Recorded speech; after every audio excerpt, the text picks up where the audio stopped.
నమస్తే, welcome to news twilight. ముందుగా headlines. KCR కు కాళేశ్వరం కమిషన్ నోటీసులు, 15 రోజుల్లో విచారణకు హాజరు కావాలని ఆదేశం.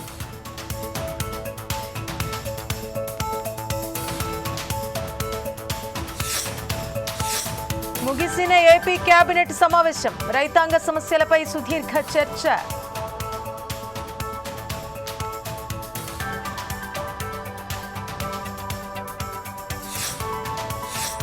భూముల భద్రత కోసమే భూభారతి, రైతులను ఇబ్బంది పెడితే సహించమన్న మంత్రి పొంగులేటి.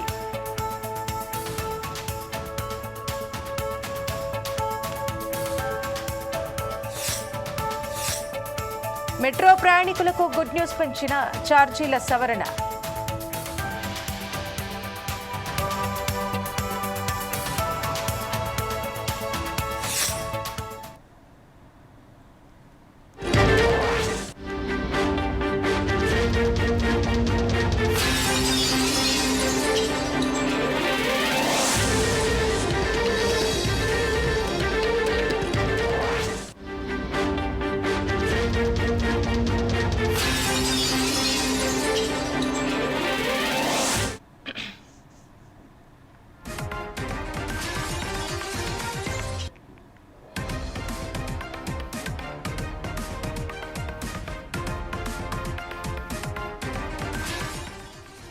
బ్రేకింగ్ న్యూస్ చూస్తున్నాం. హైదరాబాద్ పాత బస్తీలో మరో అగ్ని ప్రమాదం చోటు చేసుకుంది.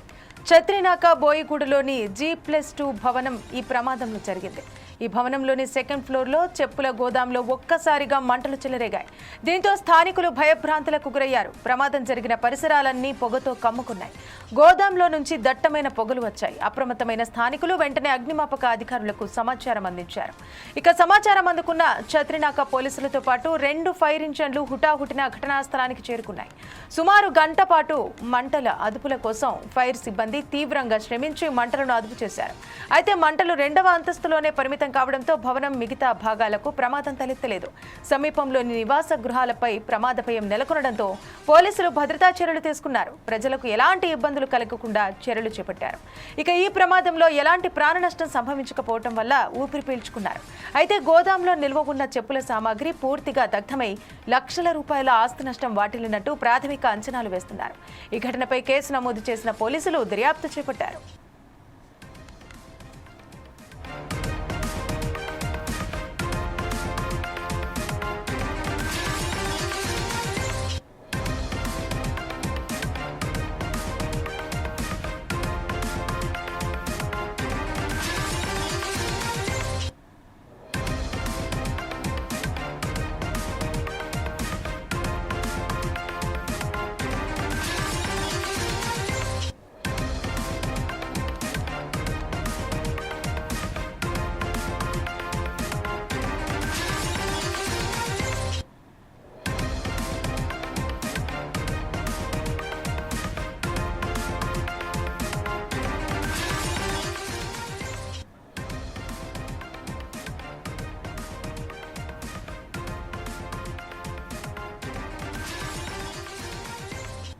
హైదరాబాద్ పాత బస్తీలో మరో అగ్ని ప్రమాదం చోటు చేసుకుంది. చత్రినాక బోయిగూడలోని G+2 భవనంలో ఈ ప్రమాదం జరిగింది.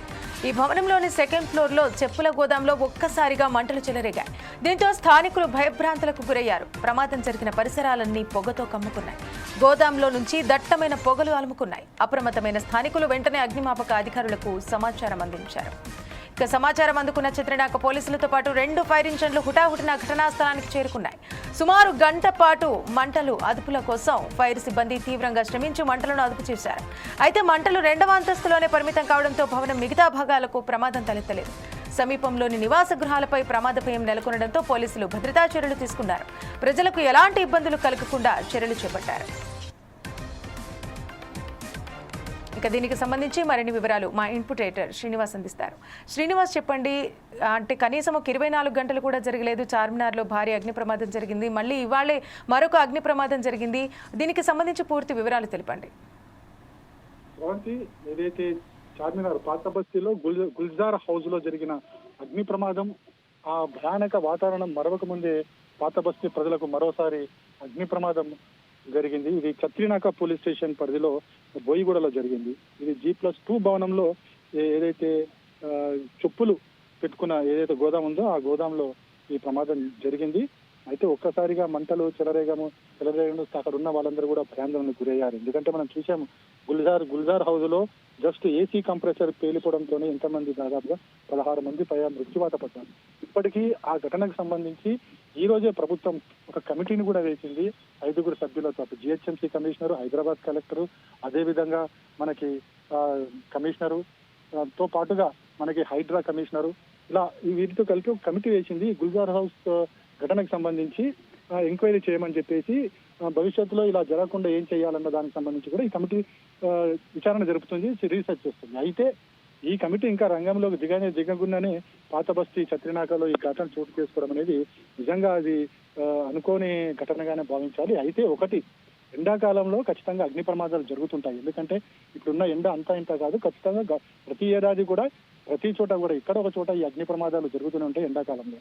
అయితే ఈ రోజు జరిగిన ఈ ఘటనలో ఎలాంటి ప్రాణ నష్టం జరగలేదు. దాంతో అధికారులు కూడా ఊపిరి పీల్చుకున్నారు. అయితే 2 అగ్నిమాపక బృందాలు అక్కడ చేరుకునే వెంటనే అక్కడ ఉన్న మంటలను కూడా వ్యాప్తి చెందకుండా కూడా అరికట్టగలిగారు. అయితే ఒకటి మనం చూడాల్సింది ఏంటంటే పాత బస్తీ అన్నగా ప్రతి ఇల్లు కూడా అసలు సరిహద్దులు అంటూ ఏంటో అనేది తెలియదు. అక్కడ భవనాలన్నీ కూడా అట్లనే నిర్మితమై ఉంటాయి. సో కాబట్టి ఒకవేళ ఫైర్ యాక్సిడెంట్ గట్రా జరిగితే కనుక అది పక్క బిల్డింగ్లకు తాకే అవకాశం చాలా ఎక్కువగా ఉంటుంది. తద్వారా ప్రమాదానికి సంబంధించి నష్టాలు కూడా చాలా ఎక్కువగా ఉండే అవకాశం ఉంది. సో అందుకోసమే ఇప్పుడు ఈ రోజు వేసిన కమిటీ అవుతుందో కమిటీ దీని మీద పూర్తి స్థాయిలో విచారణ జరపబోతుంది.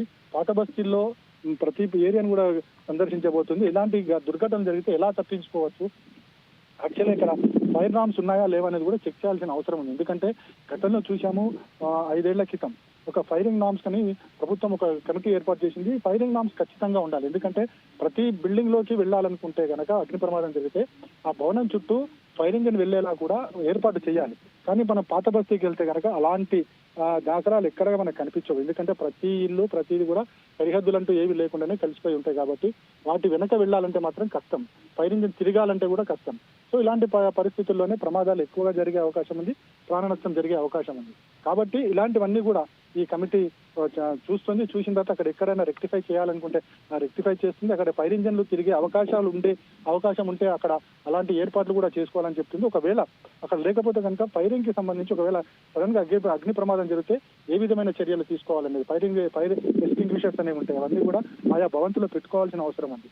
పెట్టుకుంటే కనుక కొద్దిగా ప్రాణ నష్టం తగ్గించవచ్చు. అంతేకాదు ఆస్తి నష్టం కూడా కలగకుండా చూసుకోవచ్చు. వెంటనే మంటల్ని దాదాపుగా ఫైర్ ఇంజన్లు వచ్చేంత వరకు కూడా దాన్ని కంట్రోల్ చేసే ఛాన్సెస్ ఎక్కువగా ఉంటాయి. సో ఇలాంటివన్నీ కూడా పాటించాల్సిన అవసరం ఉంది. ఏదైతే ప్రభుత్వం ఏర్పాటు చేసిన కమిటీ వీటన్నిటిని కూడా స్టడీ చేయబోతుంది. స్టడీ చేసిన తర్వాత ఒక రిపోర్ట్ ప్రభుత్వానికి ఇవ్వబోతుంది. సో ఏదైతే గుల్జార్ హౌస్ ఘటన కావచ్చు, ఈరోజు చత్రినాక జరిగిన ఘటన కావచ్చు, అంతకుముందు 2 చోట్ల కూడా ఇలాంటి తరహా ప్రమాదాలు జరిగాయి. సో ఇలాంటి ప్రమాదాలు జరగకుండా ప్రస్తుతం ప్రజలు కొన్ని సూచనలు కానీ కొన్ని నియమాలు పాటిస్తే మంచిగా ఉంటుంది. ఏసీకి సంబంధించి కావచ్చు, ఎక్కువసేపు ఏసీ పెట్టడం వల్ల కంప్రెసర్ లో ప్రెషర్ పెరిగిపోయి పేలే ఛాన్సెస్ ఉంటాయి. ఫ్రిడ్జ్ల్లో కూడా కంప్రెసర్స్ ఉంటాయి, అవి కూడా పేలే ఛాన్సెస్ ఉంటాయి. అదేవిధంగా వాహనాల్లో ఎక్కువ పెట్రోల్ కొట్టించడం వల్ల కూడా అవి కూడా వేడికి పేలే ప్రమాదాలు ఉంటాయి. సో ఇవన్నీ కూడా ఎండాకాలంలో కొన్ని తీసుకోవాల్సిన జాగ్రత్తలు ఉంటాయి. వీటిని పాటిస్తే కనుక ప్రమాదాలు కొంచెం తగ్గించిన వాళ్ళం అవుతాం. శ్రవంతి. Thank you Srinivas.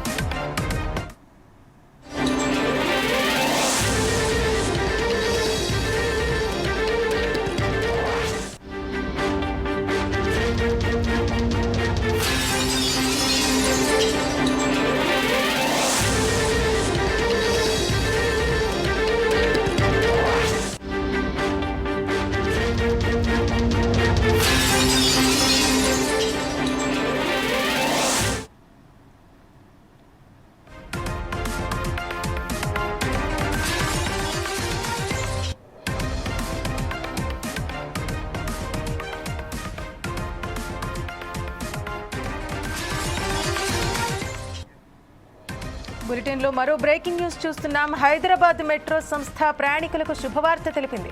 ఇటీవల పెంచిన ఛార్జీలను తగ్గిస్తూ మెట్రో రైలు యాజమాన్యం కీలక నిర్ణయం తీసుకుంది. పెంచిన ఛార్జీలపై 10% తగ్గించింది. తగ్గించిన ఛార్జీలు మే 24వ తేదీ నుంచి అమల్లోకి వస్తాయని ప్రకటించింది. ఎఫ్ఎఫ్సి సిఫార్సుల ఆధారంగా ఛార్జీల సవరణ జరిగిందని పేర్కొంది.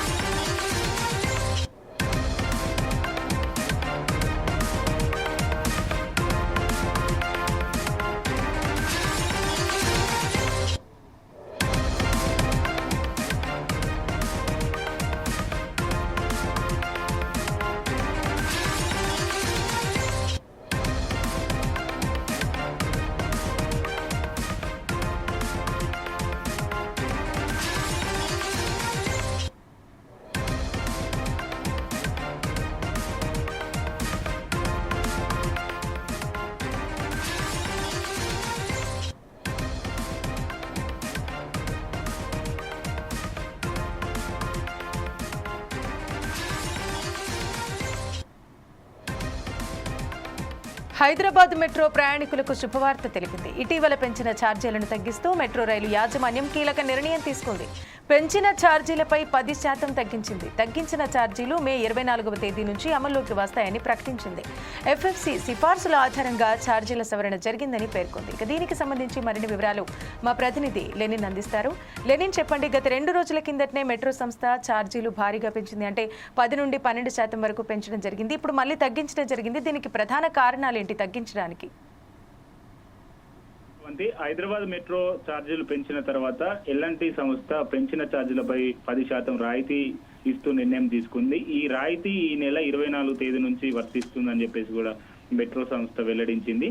అయితే హైదరాబాద్ మెట్రో యాజమాన్యం మెట్రో ఛార్జీలు పెంచింది ఈ నెల 17వ తేదీ నుంచి అమల్లోకి వచ్చాయి. అయితే ఈ నిర్ణయంపై ప్రజల నుండి భారీగా విమర్శలు అయితే వచ్చాయి. అదే నేపథ్యంలో ఛార్జీల పెంపు నిర్ణయాన్ని వెనక్కి తీసుకోవాలని వామపక్ష పార్టీలు కూడా ధర్నాలు నిర్వహించాయి. ఇప్పుడు ఎల్ఎన్టీ సంస్థ పెంచిన ఛార్జీల్లో 10% రాయితీ ఇస్తూ నిర్ణయం అయితే తీసుకుంది. ఈ రాయితీ ఈ నెల 24వ తేదీ నుండి అమల్లోకి అయితే వస్తుందని చెప్పేసి కూడా చెప్పింది. అయితే ఇదే విషయంపై గతంలో కూడా ఫోర్సెస్ టీవీ ఆధ్వర్యంలో ప్రజలను ముఖాముఖిగా వారి అభిప్రాయాలు తీసుకోవడం జరిగింది. అయితే అనేక మంది మెట్రో ఛార్జీలు పెంచితే ఖచ్చితంగా మేము మళ్ళీ ఏదైతే సాధారణంగా గతంలో పోయినట్టు బస్సు బాట పట్టే అవకాశాలు ఉన్నాయి. మెట్రోలో ప్రయాణిస్తున్నాము కాబట్టి ఇలాంటి ఛార్జీలు అధిక భారంగా మా మీద పెంచడం సరైన నిర్ణయం కాదని చెప్పేసి కూడా అనేక మంది అయితే విమర్శలు చేయడం జరిగింది. ఇదే నేపథ్యంలో మళ్ళీ వాళ్ళు తీసుకున్నటువంటి నిర్ణయాన్ని అయితే వెనుక తీసుకున్నట్లయితే తెలుస్తుంది. Sravanthi, thank you Lenin.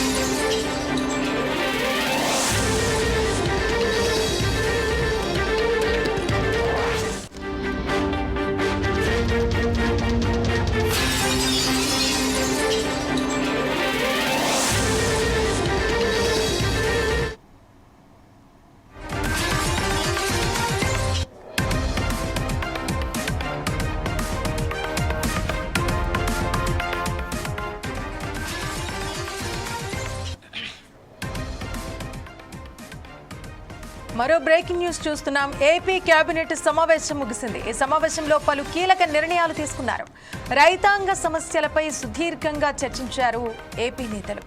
రైతులకు గిట్టుబాటు ధర దక్కేలా కేబినెట్ సబ్ కమిటీ పర్యవేక్షణ ఉండాలంటూ నిర్ణయించారు. అలాగే ఏడాది పాలనలో చేసిన అభివృద్ధి సంక్షేమంపై కూడా చర్చించడం జరిగింది.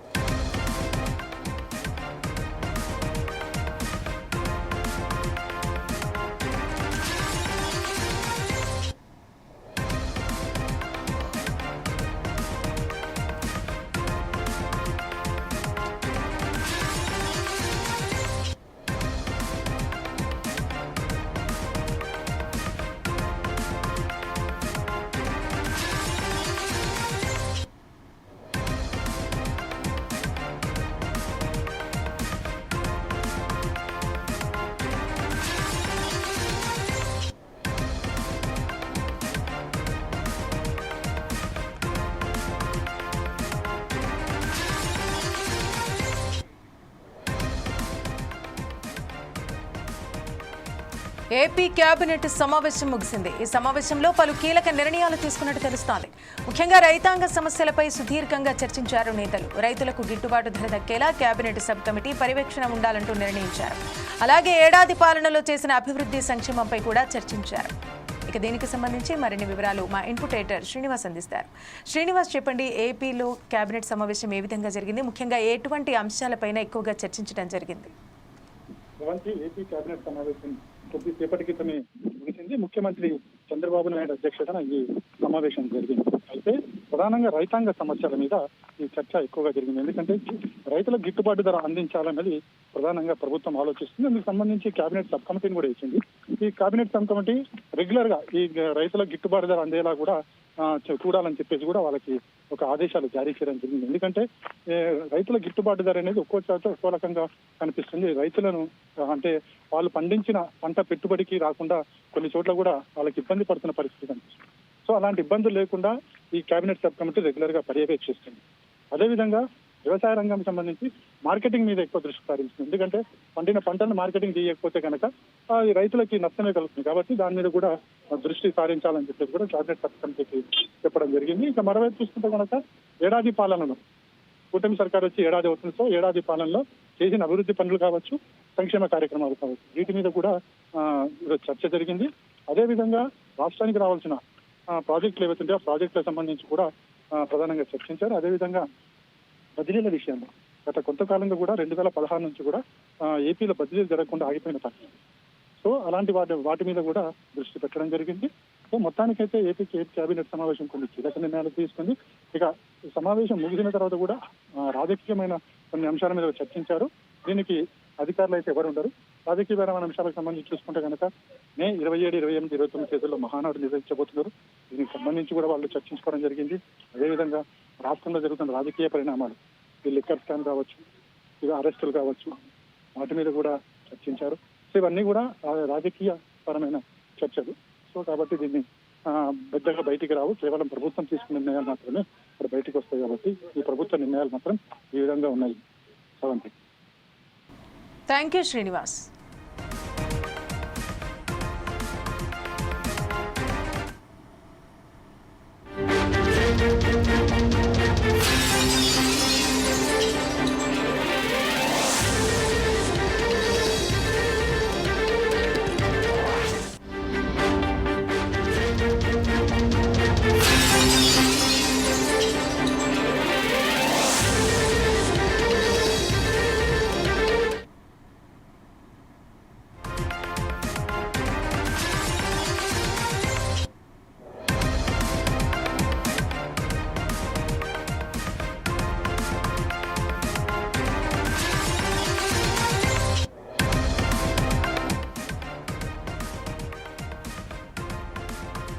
హర్యానాకు చెందిన యూట్యూబర్ జ్యోతి మల్హోత్రాపై దేశద్రోహం ఆరోపణలతో విచారణను భారతీయ ఇంటెలిజెన్స్ ముమ్మరం చేసింది. ఇక ఈ కేసులో పాకిస్తాన్ ఇంటెలిజెన్స్ ఆపరేటివ్స్ ఢిల్లీలోని పాక్ హై కమిషన్ అధికారుల పాత్రను లోతుగా పరిశీలిస్తోంది. ఈ కేసును ఫెడరల్ యాంటీ టెర్రర్ ఇన్వెస్టిగేషన్ ఏజెన్సీకి అప్పగించాలనే ఆలోచనలో కేంద్ర హోంశాఖ ఉంది. ఈ ఏజెన్సీ దేశ భద్రతకు సంబంధించిన సున్నితమైన కేసులను మరింత లోతుగా దర్యాప్తు చేస్తోంది. కాగా పాకిస్తాన్ ఇంటెలిజెన్స్ ఆపరేటివ్స్తో జ్యోతి మల్హోత్రాకు ఉన్న సంబంధాలు, ఆమె అంతర్జాతీయ పర్యటనలు, సమాచార బదిలీపై మరిన్ని వివరాలను సేకరించడానికి ఈ ఏజెన్సీ ఎంక్వైరీ చేయనుంది. అయితే జ్యోతి మల్హోత్రా వెనుక భారీ కుట్ర దాగి ఉందని భారత ఇంటెలిజెన్స్ వర్గాలు అనుమానిస్తున్నాయి. యూట్యూబర్ జ్యోతితో సహా మొత్తం 14 మంది పాక్ గూఢచారులను ఉత్తరప్రదేశ్, పంజాబ్, హర్యానా రాష్ట్రాల్లో అరెస్టు చేశారు.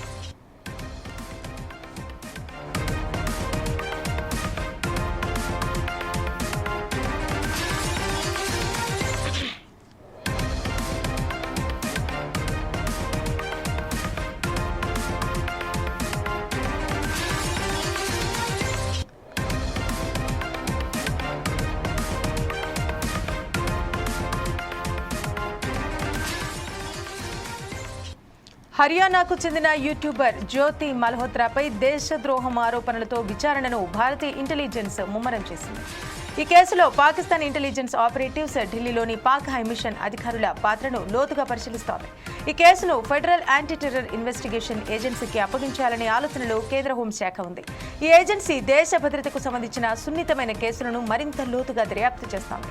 కాగా పాకిస్తాన్ ఇంటెలిజెన్స్ ఆపరేటివ్స్తో జ్యోతి మల్హోత్రాకు ఉన్న సంబంధాలు, ఆమె అంతర్జాతీయ పర్యటనలు, సమాచార బదిలీపై మరిన్ని వివరాలను సేకరించడానికి ఏజెన్సీ ఎంక్వైరీ చేయనుంది. అయితే జ్యోతి మల్హోత్రా వెనుక భారీ కుట్ర దాగి ఉందని భారత ఇంటెలిజెన్స్ వర్గాలు అనుమానిస్తున్నాయి.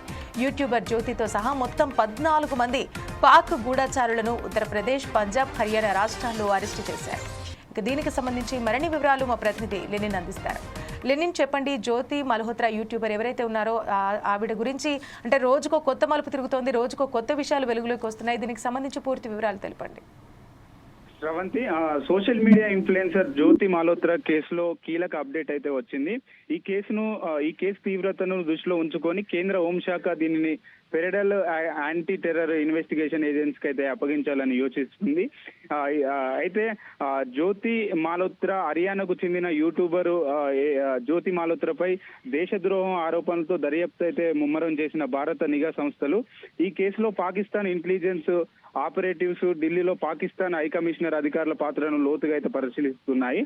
ఈ కేసును ఫెడరల్ యాంటీ టెర్రర్ ఇన్వెస్టిగేషన్ ఏజెన్సీకి అప్పగించాలని కేంద్ర హోంశాఖ అయితే యోచిస్తుంది.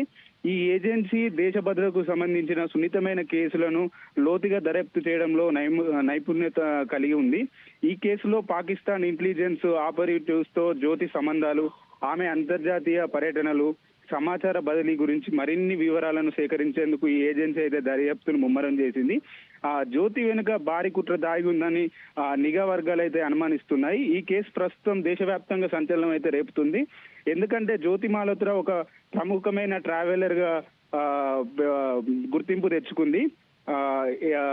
అలానే ఏదైతే జ్యోతి మాలోత్రా హర్యానా పంజాబ్ ప్రాంతాల్లో గుర్తింపు పొందిన వ్యక్తి, ఆమె Pakistan inter services intelligence ISI కి సున్నితమైన సమాచారాన్ని చేరవేసినట్లు ఆరోపణలు ఉన్నాయి.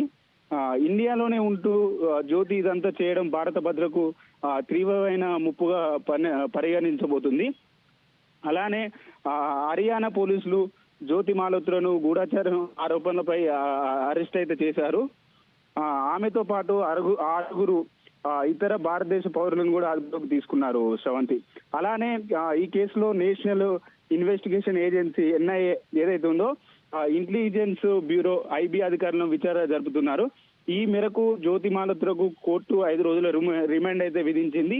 ఈ సమయంలో ఆమె నుంచి సేకరించిన సమాచారం ఆధారంగా దర్యాప్తు మరింత లోతుగా అయితే కొనసాగిస్తుంది శ్రవంతి. అలానే పాకిస్తాన్ ISI ఏజెంట్ గా ఆమె వివరించినట్లు కూడా గుర్తించబడుతుంది Sravanthi. Thank you Lenin.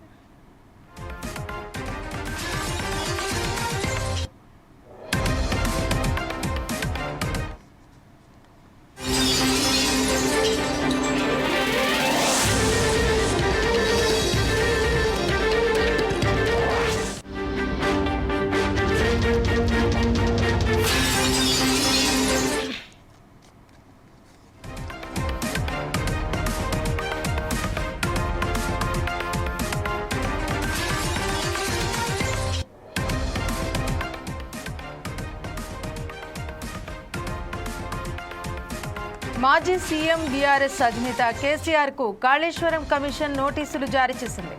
Kaleshwaram అవినీతి వ్యవహారంలో కేసీఆర్ కు జస్టిస్ PC ఘోష్ కమిషన్ నోటీసులు పంపింది.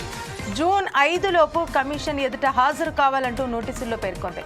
ఇక కేసీఆర్ తో పాటు మాజీ మంత్రులు హరీష్ రావు, ఈటెల రాజేందర్ కు కూడా కాళేశ్వరం కమిషన్ నోటీసులు అందజేసింది.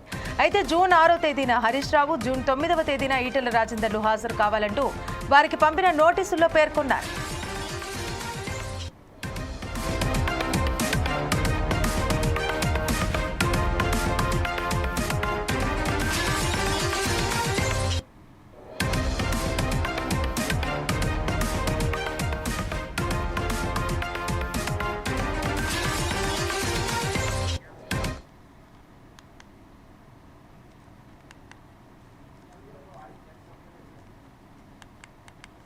ఇక కాళేశ్వరం ప్రాజెక్టుపై జరిగినటువంటి అవకతవకల గురించి ఒక కమిషన్ నియమించడం జరిగింది. ఈ కమిషన్ ఇప్పుడు ముగ్గురిని విచారణకు రావాలంటూ ఆదేశాలు ఇవ్వడం జరిగింది. ముఖ్యంగా మాజీ ముఖ్యమంత్రి అయినటువంటి కేసీఆర్ పై కూడా విచారణకు రావాలంటూ ఆదేశాలు జారీ చేయడం జరిగింది.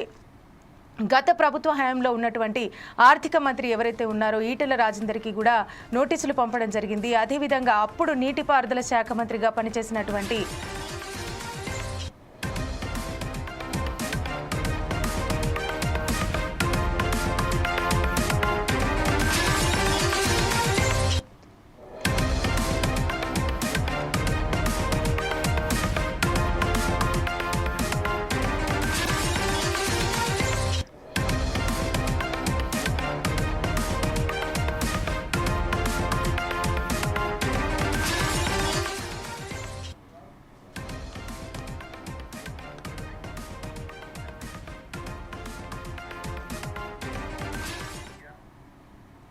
ఇక దేశంలోకి వలసలపై డిప్యూటీ సీఎం పవన్ కళ్యాణ్ కీలక వ్యాఖ్యలు చేశారు. ఏపీలోని కొన్ని ప్రాంతాలకు బెంగాల్ నుంచి వలసలు కొనసాగుతున్నాయని అన్నారు. స్థానికుల ఉద్యోగాలను వాళ్లు కొల్లగొడుతున్నారంటూ వాళ్లంతా మయన్మార్ నుంచి వస్తున్నట్టు తెలిసిందని అన్నారు. రోహింగ్యాల వలసలు భద్రతాపరమైన అంశమని పవన్ కళ్యాణ్ పేర్కొన్నారు. Enforcing the borders to be safe and everything, but also state should take a very active participation in being vigilant within the internal security. And my concern is always about this is Andhra Pradesh, and South is a very soft target. We could previously we had seen in Coimbatore bomb blast had happened, and in Gokul Chat and all. I'm quite concerned about it. And especially in Kakinada port also, I have the whatever inputs I had, based on that I think I have spoken.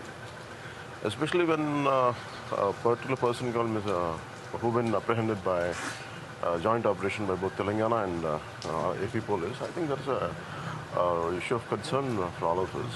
And I want to make sure that state police should be vigilant about it. That is one thing, and also state has a fundamental responsibility to make sure internal security is being taken care of. That is one concern I have. I think that's what I had expressed.